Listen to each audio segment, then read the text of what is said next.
Olhando de fora, nós somos tentados a criticar essas pessoas e também a julgar, mas não foi isso que Jesus nos ensinou. Em 1 João 4, versos 7 a 8, fala assim: Amados, amemos uns aos outros, pois o amor procede de Deus. Aquele que ama é nascido de Deus e conhece a Deus. Quem não ama não conhece a Deus, porque Deus é amor. E é muito triste a gente ver que nos comentários não tem amor. Na verdade, o que nós mais vemos são pessoas destilando ódio. Isso é muito triste e é totalmente contrário do que Jesus nos ensinou. Então, a quem nós estamos representando? Também em Colossenses 3 nós encontramos: Portanto, como povo escolhido de Deus, santo e amado, revistam-se de profunda compaixão, bondade, humildade, mansidão e paciência. Suportem-se uns aos outros e perdoem as queixas dos que tiverem uns contra os outros.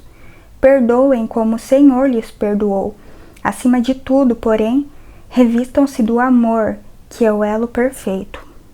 Será que é isso que a gente está fazendo? Em Tiago 2, verso 8 fala assim: Se vocês de fato obedecerem à lei do reino, encontrada na Escritura, que diz: Ame o seu próximo como a si mesmo, estarão agindo corretamente. Nós temos que cuidar muito com o que nós falamos e com o que nós fazemos. Lucas 6, verso 37 diz: Não julgueis e não sereis julgados. Não condeneis e não sereis condenados. Soltai e soltar-vos-ão. Não importa se a gente pensa que está certo, se pensa que está errado, se acha que o outro está errado e que está fazendo tudo errado, e que ele está pecando ou está sendo arrogante.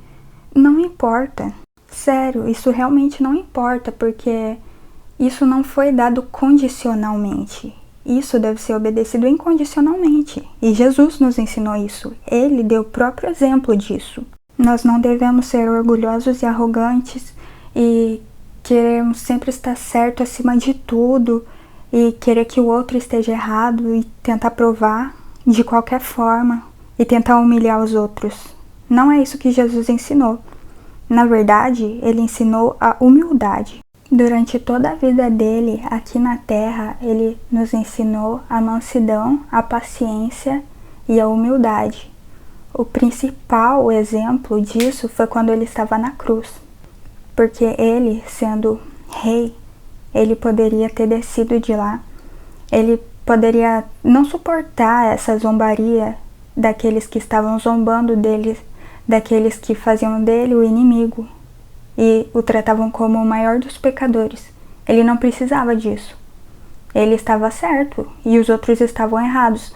Mesmo assim, ele permaneceu humilde por causa de nós e ele pediu que nós amemos uns aos outros como ele nos amou.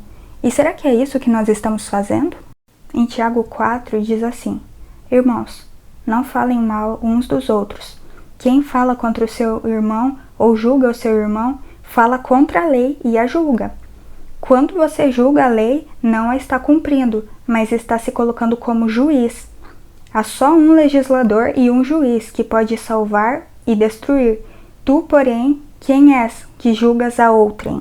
Entendeu? Nós não devemos ser orgulhosos ou pensar que somos mais do que alguém ou querer julgar, porque só Deus deve julgar.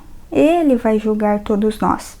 E nós não devemos querer sair por aí acusando todo mundo, porque a Bíblia nos diz quem é o acusador dos nossos irmãos. Está em Apocalipse 12.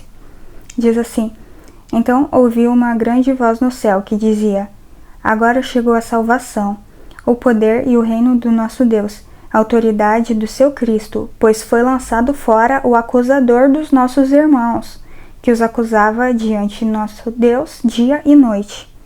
Então, o acusador é Satanás, e nós não devemos fazer o trabalho dele. Pensa comigo, se nós nos dizemos cristãos, nós devemos seguir o exemplo de Jesus, não de Satanás. Então, nós devemos amar uns aos outros, mesmo pensando que o outro está errado, ou mesmo que o outro faça mal contra nós, nós devemos orar pela pessoa e nós não devemos ficar condenando ou julgando a pessoa, porque nós não somos juízes de nada. nós não sabemos de nada. Então, nós não servimos para isso. Só Deus conhece a intenção de cada coração e é Ele que vai julgar com bondade e também com justiça a cada um de nós. É claro que se nós conhecemos a Deus e conhecemos a verdade, nós devemos defender a verdade. Mas nunca atacando o próximo. Porque quem ataca? Deus ou o inimigo? Deus é bondoso, Ele é paciente. Nós devemos aprender com o exemplo de Jesus e não fazer ao contrário do que Ele nos ensinou. Bom, era esse meu recado. Fiquem com Deus.